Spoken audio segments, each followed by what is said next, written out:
So we're getting started now. And as usual in the studio, the dialogue between shows is even crazier than what we say on the shows. Can we leave the mic on sometime? We could just probably leave the mic on Just let the sometime and camera just roll. listen to the We probably dialogue. could. Yeah, Let's just roll right through it, guys. So we're back on the mental knot with Shelly Netco and Scott Freymuller, and we're going to talk about treatment and counseling. Like, clearly we need more of that. We do. So One of us more than the other. Yeah, and this, we talked a lot about trying to not make this show about us, right? Right. All the time. But this one is actually going to need to be about us somewhat, so we can share the experience. I think they all are, because it's right? all about our history and our experience and coming from our perspective. Yeah, so everybody knows did EMDR, right? Well, I had the opportunity to do a ketamine treatment, a microdosing ketamine treatment, like at an actual facility, the whole legal deal. Okay, So let's just clarify that up front. Right, because some people don't. Right, it's called like Special K. We talked about that a little bit before. And it's a strong drug. Yes. So I go to this place, and let's preface it with this. So, I did counseling for about a year, and then I got referred to another counselor who did EMDR. And the key for EMDR in that process for me was doing all the counseling ahead of time before I actually did the EMDR, because I think doing that process, or like digging that deep into your life, brain, whatever you want to say, if you don't have the tools to deal with it, I think it can make shit maybe worse. Agree. And I think that's why they, the counselors or therapists, they dig down onto really what your issue is, and then that's what they do EMDR on that specific issue. Well, I think right? with EMDR too, it's almost like sometimes it opens up Pandora's box, and if you don't know what was in the box, right, with counseling first, that's a big fat surprise that could really cause some problems. And it's scary. So the first time I did EMDR, I was in a pool of tears and snot, and I was a mess. But now I think about all the things that put me in that pool of tears and snot, and they don't mean that much. I mean, they're meaningful, but it goes back to that 2 on a scale of 1 to 10, right? So EMDR takes an emotion from a 10 to a 2, and it makes it like a like an average event, neutral, like a neutral. Yeah, exactly, neutral. It just takes away the emotional response, the emotional to your power memory, that it had right? over you. And then it also it helps to reset the power of your mind over your body instead of the reverse, right? Right. Like sometimes you get we talk about triggers, and I think a trigger is more of like, okay, I see something that reminds me of something that was traumatic, and therefore then I have a physical response to that, which then initiates the memory. Right. So your body's actually controlling your mind instead of the reverse. It puts you back where you were, and it's a warning that this could be familiar. This could be familiar. And similar, and then it's up to you to figure that out. And this needs some work. And evaluate. Right? Yes. This needs some work. This is an area I need some work. If something's triggering you, then you need to focus in on it and work on it. Or it's a situation you shouldn't be in. Correct. Right. So EMDR helps through those things, right? It's essentially for PTSD, trauma, that type of stuff. So in doing that, that was incredibly beneficial for me. And the message there is that in doing EMDR, you start to change your life incrementally, and you start making different decisions, but it takes time. Like nothing is like we're going to go do this, and you're going to take a pill, and boom, you're done, right? And I remember I was seeing a psychiatrist for a little while, and I got referred to her, actually. And psychiatrists don't normally do counseling, but she became a counselor for me. Super great dialogue. This girl's amazing. And I remember I was like, well, can't I just get like I don't know, like a med or something? And she's like, no, you need to feel it. Like that's not for you. You need to feel this. Feel it to heal it. You need to feel it to heal it. You need to understand what's going on, and then keep coming back. And the interesting thing is I just talked to her because I wanted to share with her this therapy that I just had, this ketamine deal. And she asked me so many questions about the therapy. Like she was so interested in the process, like what worked and what didn't work and all that kind of stuff. And that was my message, is that I don't think it would have been as effective if I didn't do all the work ahead of time, right? And the interesting thing is I actually did the ketamine therapy for pain because, broken bones and screws and plates and all that kind of stuff. Like every morning it sucks to wake up. Like it hurts, right? So I was reading about the ketamine thing and I was like, oh, the side effect of that is for pain. It didn't do shit for my pain. But the story I'm going to tell is pretty cool. Okay. So we go from EMDR, we're doing that. And then I read about this ketamine deal, and a buddy of mine was saying, he's a civil servant, and he basically was saying like, hey, we're sending a lot of people to go do this treatment, and it's incredibly helpful. And one of the byproducts of this is pain. So I started doing research, and then I went to a facility in Scottsdale, and all this stuff. So I eventually get in a chair, and I sit there, and they start an IV, and she's like, okay, you're just gonna relax and da da da, and I'm sitting in this chair in this room, and there's like a lamp with a light, and there's like this little thing pushing the med in and whatever. So I'm hanging out, and I'm like, okay. And next thing you know, man, I'm like smiling, and I'm talking to my mom, who's dead. And she's sitting in the chair. There's like an empty chair over here, and I'm like talking to her. And it was a trip. It was freaking so trippy. And we talked about like all these things in my childhood. And then like, how I don't want to get like super personal and like weird, but it was almost like this subconscious in your mind is so practical. It takes some of the emotion away, and it makes it like back to that normal dialogue about EMDR.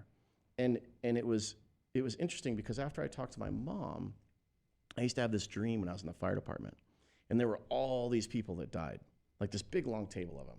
And I had the dream for a long, long time, like up until like a couple years ago. And I would always feel so bad because I would like see all these people that had died, but they never would say anything to me.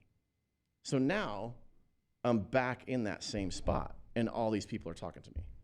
Wow. And I'm like, holy shit. And they're like, dude, it doesn't hurt anymore. It wasn't your fault. That was like my subconscious, like my reality. Yeah. And like your actual brain being like, dude, what the Yeah, because the thinking? subconscious is 95% of what goes on in our brain. It was amazing. But I was like in it.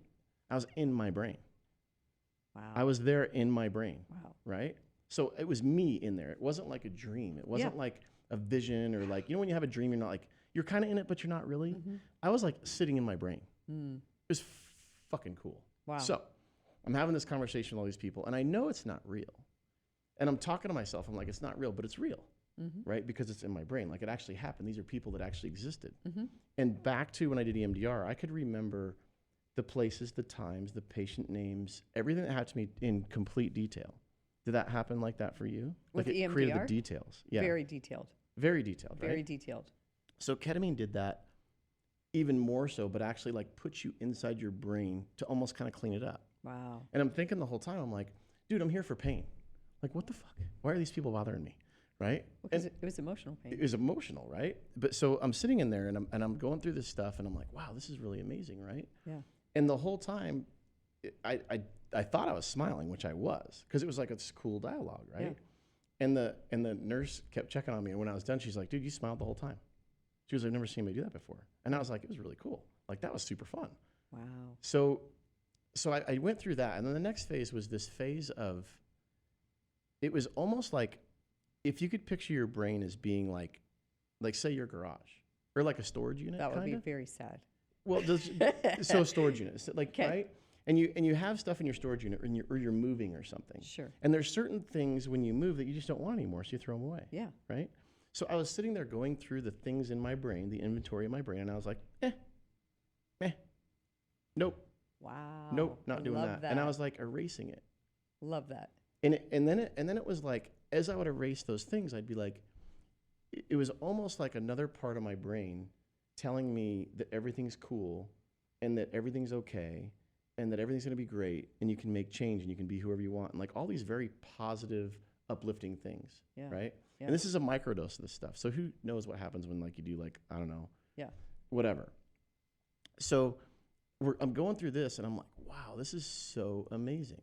Right? And then I look down and it gets into the trippy stuff where like I have 3 feet, and then I have 1 foot, and then I'm like floating, and then, you know what I mean? Like all this crazy stuff, because I've never done drugs like that. I've never done that. Yeah. So it was an interesting process of like the experience, but then also like having those skills that I'd learned, right? And then we talk about all the time to just be like, nah, I'm cleaning that out. I'm cleaning that out. Nope, Right. this doesn't work anymore. Bye.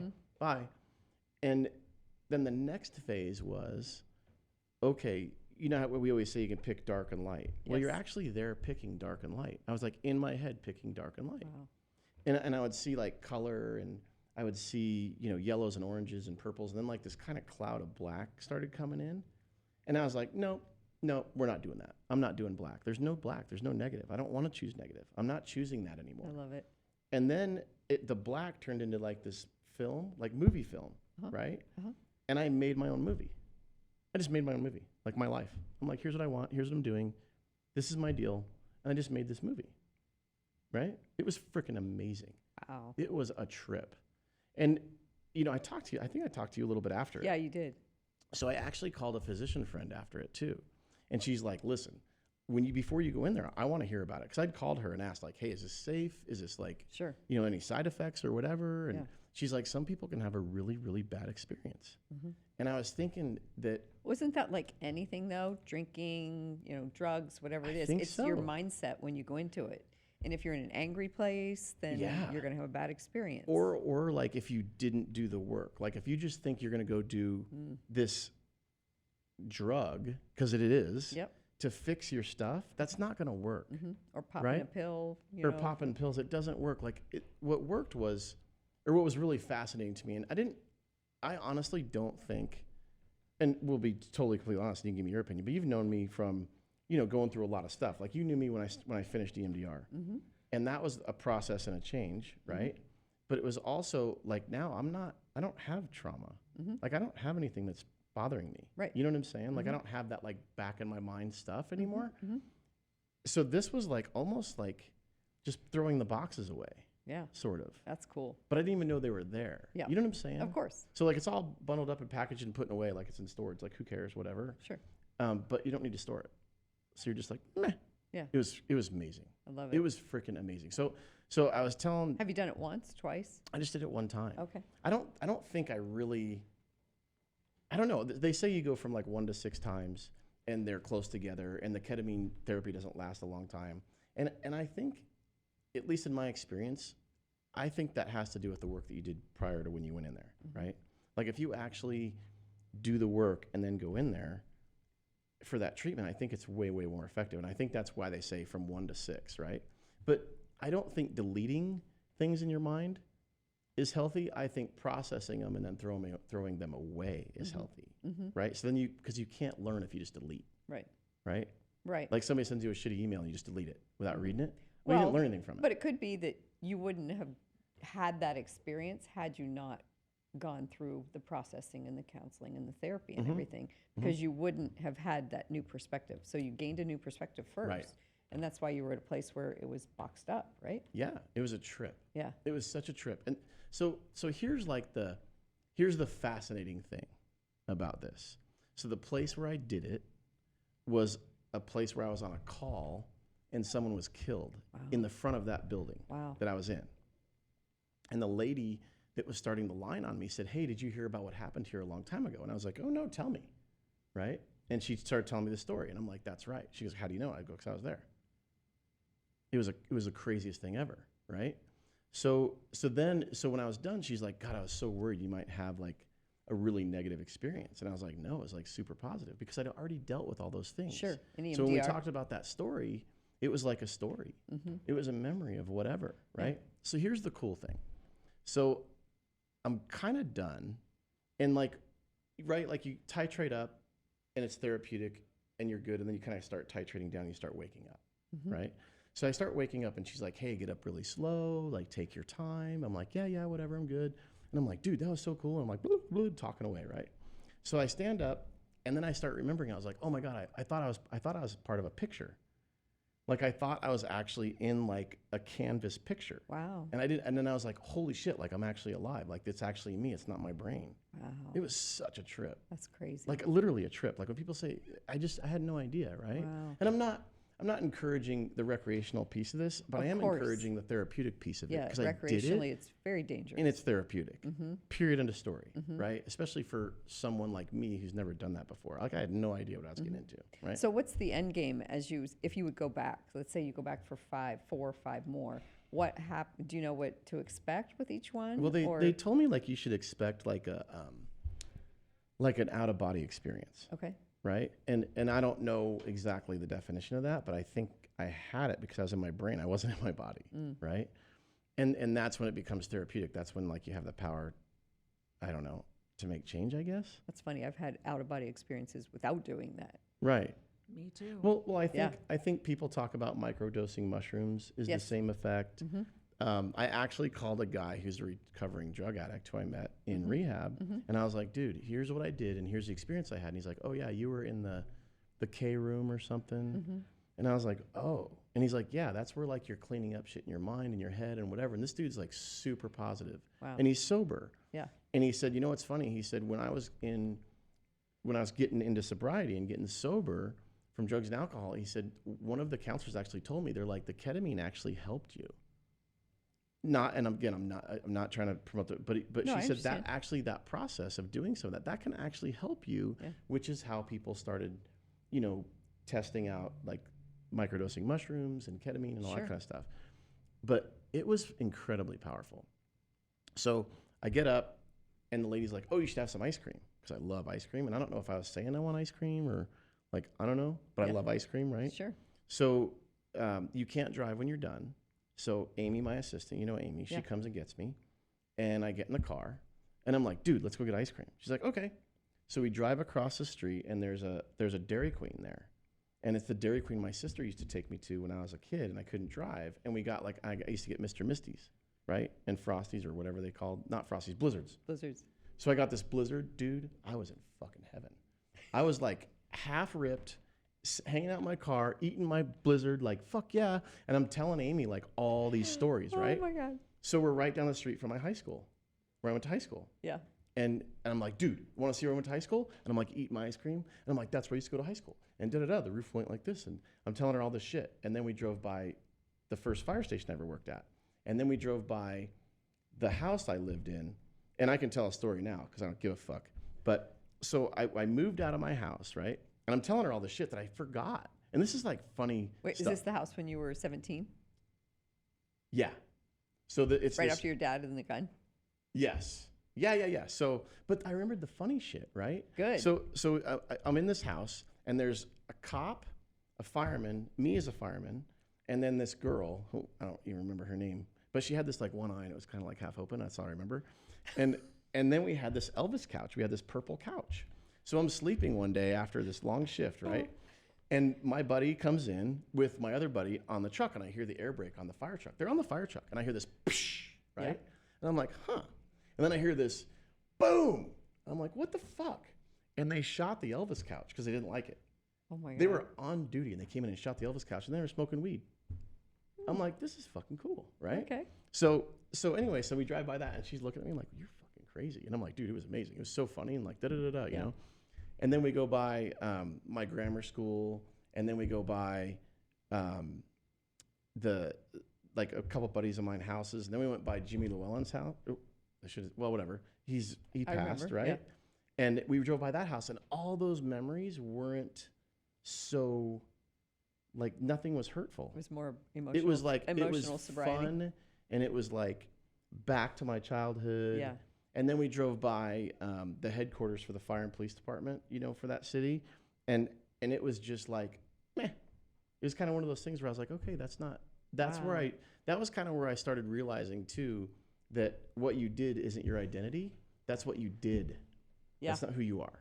Yeah, it doesn't Right? define you. It doesn't define you. Whereas at some point, like I had an attachment to that, and I wanted to hang on to it for some reason. Ego. But that really helped with that too. Mm-hmm. So then it was just me blabbing for like an hour about all this stuff that happened in my childhood, and they were all funny stories. And like, we used to make this ramp at the river, and we'd like ride our bikes down this ramp and try and do flips into the river, Oh, and then I remember too, like I remember funny. Well, it wasn't funny, but this kid that I grew up with, he had a dog, right? And he's like ripping down the ramp, and his dog like barks at him, and it like scared him, and he went off the ramp. Shit like that, right? Right. Or my buddy Jimmy had this.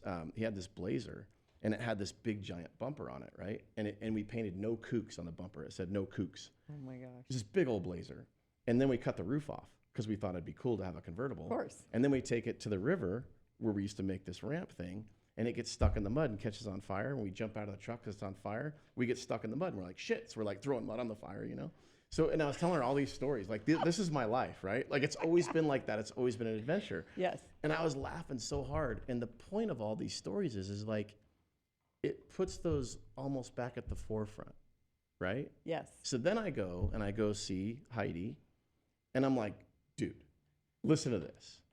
And I'm telling her this story, and she goes, you know what's funny? She goes, when you're like super healthy, it almost takes away all the shit from like your childhood when you didn't know. Like when we always say, when you're younger, you don't have the trauma and the drama and the bullshit Right. to store up and have that dirty laundry. Right. And EMDR and ketamine and all those things bring you back to that point. To the innocent place. Right? And if you do the work, then you stay there. Before you own all the other bullshit. Before you own it, because you don't have to own it. You don't have to carry it. You right. don't have to do that, Right. right? And then from there, it was like this, I don't know, it's just like this, like the other day when we were talking about the hydrofoil thing, I'm like, hey, Yeah. you know, I want to ride your hydrofoil, you know, like Yeah. you come into that time when you really have that like true fun, you know what I'm saying? I do. Kind of like enjoyable type deal. So it really, like you just said, it enhanced where you're at with, like alcohol enhances your mood. So if you're in a shitty place, you're gonna be a shitty place. Absolutely. But if you're happy, it's fun, Right. right? In moderation and healthy and all that. Sure. But it really, man, it was cool. Yeah. It was super cool. Good. So the point of this is I think that it works for sure. And when I read more about it, it really helps with depression. Right. And the positive aspects of that experience that I had would help with depression if you were super bummed out. Mm-hmm. The other thing it helps with is PTSD. And I think the PTSD piece is Yes. you know what I'm saying? The swiping. Getting stuff out of there. I think that for me, I don't know if it's the same for everybody. Clearly it wouldn't be, Mm-hmm. but that I can see why that therapy works. And I know that it works because I was there in my brain. Like I could do whatever I wanted. Mm-hmm. It was cool. Well, and to your point, you had done the EMDR therapy, so you got to that neutral place. And maybe what happened is your brain recognized, okay, this is taking up space. It doesn't need to be here. So Right. boom. And so here's the other thing too. We talk about treatment, right? And you have so much experience with like the life coaching and all the conversations that we have on here. The dialogue is based on experience, right? Mm-hmm. And it's based on sharing information and things that we learn. Right. And the powerful part is after I was done, I was so excited to like share it with the smart people that were helping me and help us now. I was like, dude, you got to listen to this. Like, what do you think about this? And going through. Oh, you know, we've always wanted to know like a place to refer and a place that was safe and somebody that actually did it who could like tell us the experience and So I was like sharing all this information about this, right? Because it's kind of new. It is. And it was just, oh my God, I learned so much. Mm-hmm. And then I realized too, you know, they were like, you're so different from when we first started working with me, you know, 6-7 years ago. Sure. And then it went into this thing where it's almost like you have to commit to yourself. So, you know, you go to therapy and you're like, oh, I had a breakup, so I'm going to go to therapy. And I'm just going to go for like 3 or 4 times. And you're like, meh, I'm good. Right. And you go on to the next thing. But that's not actually No. therapy. That's not systemic repair. Right. And it's not truth either. Right. Right. You're It's a in a Band-Aid. victim. You want to fix that and then you move on. And that's not really the case. And I'm not saying that people need to go to therapy because some people just have that naturally where they don't need they that, don't need right? to. Sure. Or they've had a great life and that's okay too. Mm-hmm. Like here's a funny thing. This friend of mine's son the other day, he's like, dude, I have a great life. And he goes, shouldn't I have trauma? Like, shouldn't something bad happen? And I'm like, fuck no. Where did we decide that you're normal if you have trauma or drama in your life? Like shit doesn't have to happen to you that's bad for you to have a good life. Well, I think it's just something that everybody subscribed to because of overplayed It's like- everything on social media, and people become addicted to They're trauma addicted to it. Like we and said, drama. the crime shows or whatever. Hmm. Like that's addicting because people love drama and Everybody trauma. They loves a love good it. train wreck. And even the psychotherapist that was in here was Yeah. saying that. She's like, dude, we're addicted to it. Addicted. People are addicted to Yes. that.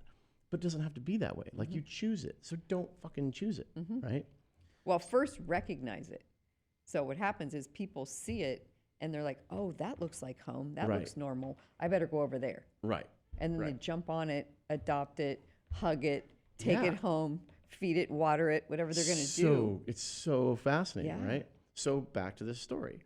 I'm like, hey, telling her the experience or whatever. And she goes, you have to realize, like, when you first started coming, you would come for like spurts and you'd be okay. And then you'd come back with the same fucking problem. Maybe a different person, but the same problem, the same issue, the same core problem. And she goes, it's funny because I always wanted to tell you, and you couldn't make somebody understand, which goes back to Robin's comment earlier. Like, you can't make somebody want to heal. You can't. You can lead a horse to water, can't make them drink. Right. Absolutely factual. Right.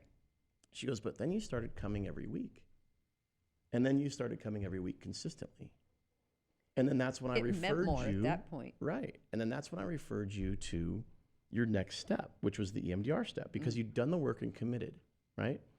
So then I'm talking to Heidi, Yep. right? Yep. And we're sitting there and we were talking and she's like, our dialogue is so different now. Now our dialogue is about concepts. It's about healthy relationships. It's about, what does this look like? And it's almost like a life coaching thing, not like fixing trauma anymore, right? And then she goes, you've been seeing me consistently for almost 3 years. And I'm like, really? And I'm like, that's worth every single penny. And then I was like, I don't know if I'll ever stop. Like the intervals may be different, right? But I don't think that workout should go away. And maybe, like I said, maybe it's not always with a counselor, but the workout shouldn't go away. No. Like you have dialogue sometimes with people in your life that are important to you, and they're super healthy, and they're open, and they're truthful, and they're like really who you are, right? And there's no expectation around it. There's no control with it. Right. And that's amazingly healthy. That's like completely different than when I first met you. Yes. Right? Yeah. And so that's even after, I think I did 35 years of therapy. And, it started off weekly, and then I got to a place where it was quarterly, and we would joke when I would go in, and she'd say, oh, you're here for your quarterly tune-up. But it's because I would feel it. And I would say, all of a sudden, I would, just like you do, I need it. And I would go in. But, and I still occasionally, when I feel like I need it, and I feel something that's just like picking at me or just picking at my brain and it won't go away, I'm like, okay, it's time. And you explore it, and right? Like a hard stop I'm thing. like, I am very curious right now about what is going on in my head, and like I feel like I need to taser myself sometimes. Right. And then that hard stop thing, like when I left on my little deal, I reacted to something that wasn't appropriate. I'm like, what the fuck am I even doing? I don't even really care. So really, like, what's really the deal? What's really going on? I wouldn't have had the tools to do that prior. Sure. Right. But that was amazing. Yeah. What a great opportunity.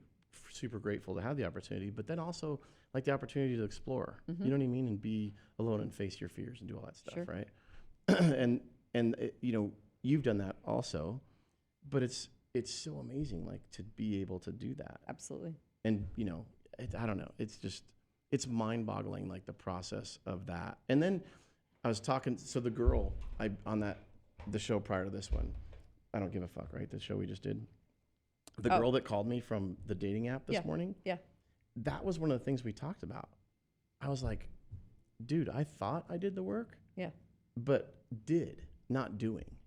That's a different concept. Like you have to realize you have to keep doing it. You don't like say I did the work and now I'm good. No, dude. That's like saying I worked out 10 years ago and now I'm in great shape.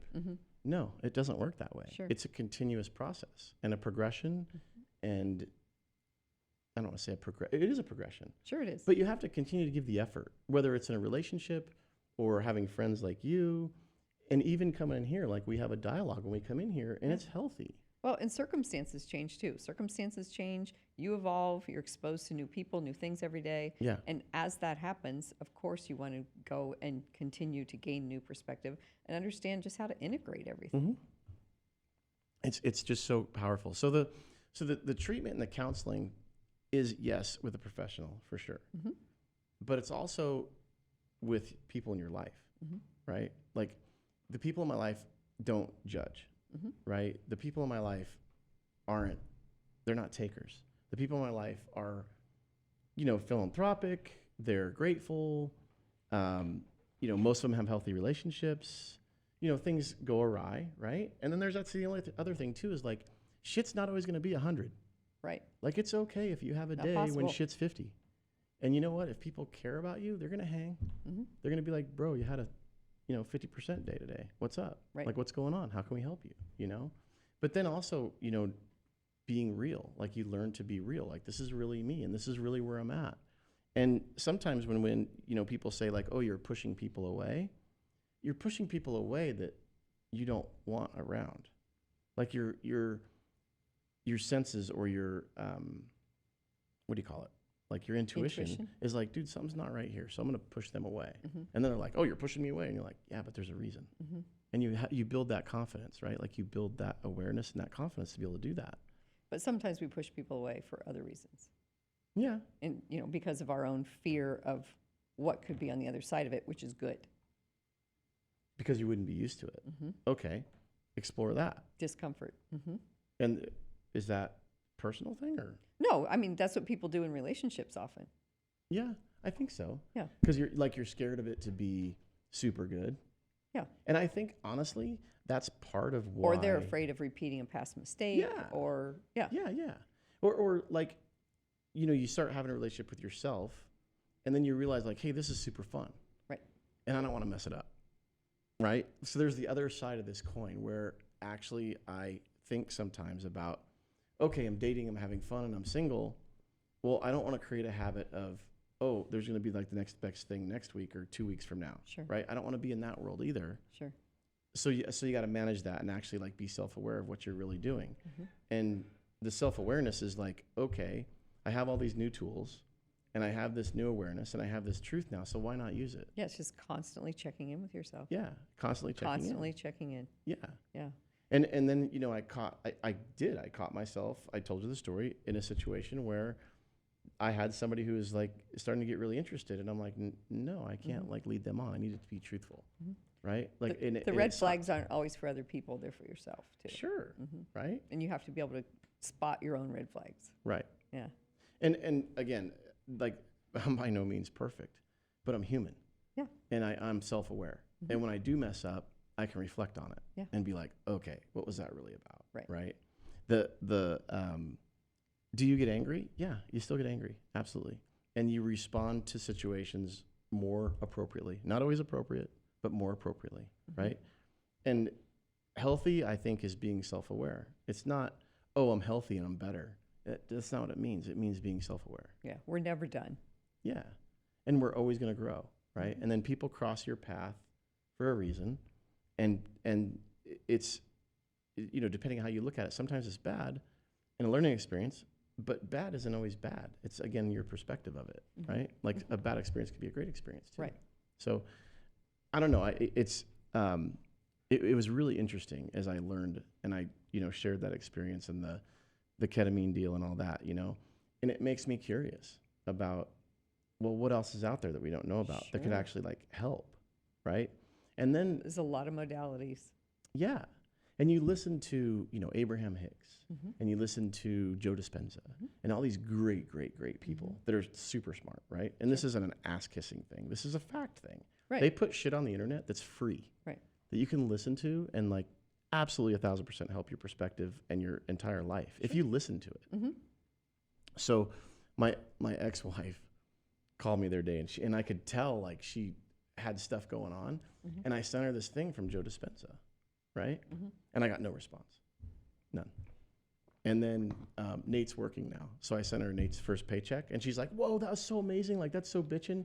I'm like, fucker, did you miss you know what I mean? It was funny, right? She's not ready. That's the point, right? It was just funny. And I'm not, there's nothing bashing or anything like that. But it was just funny. I'm like, dude, I sent you a copy of his first paycheck, and you're like, you know, I was like, dang, man. Yeah. But anyways, back to that treatment and therapy piece. You know, you have to want it, but man, once you want it and you commit to it, what a powerful tool it can be. Life changing. Yeah, yeah. So Good. I'm excited to hear about the rest of it. there's going to be more, I'm sure, right? Yeah. Yeah, more crazy stories like Right. getting truck stuff and yeah. Good So, stuff. and I know you've been through a lot of that stuff too, and you've shared and all that. Mm-hmm. And I'll say too, there was a time when you were on the phone with me and I was sitting on the floor crying, Mm-hmm. and then I was with you, and you did the same thing. Mm-hmm. Remember that? And that level of like emotion is gone. It's not there anymore like it was, right? And that's that like that's the application. That's what it looks like, right? Right. And then also, like we even said on here, like be truthful. Like if you're gonna cry, cry. If you're gonna be mad, whatever. But like experience the emotion when it happens, and don't hide it, because when you start hiding stuff, then that's what creates the, you know. Anyways. Yeah. I like it. So that's my spiel on treatment and counseling, and you know, back to the concept of this show is we're sharing ideas, right? We're sharing concepts, we're sharing what we've learned, we're sharing behaviors, we're sharing our own shit to help people. But that concept of having the ability to be truthful and recognize, like, you know, have that self-awareness is massive. Yeah. And then if something doesn't feel right, pay attention to that and address it. trust yourself. Trust yourself. Trust your intuition. And then, you know, also, like, remember, nobody's perfect. Even the counselors, like the people that have helped me, like massively, the psychotherapists, like everybody, they're like, dude, we're human. we don't have a good day every day. We're human. Right. So, Yeah. anyways, thanks for watching. I hope this one was helpful. Scott Freymuller and Shelly Netco on The Mental Knot. Have a great day.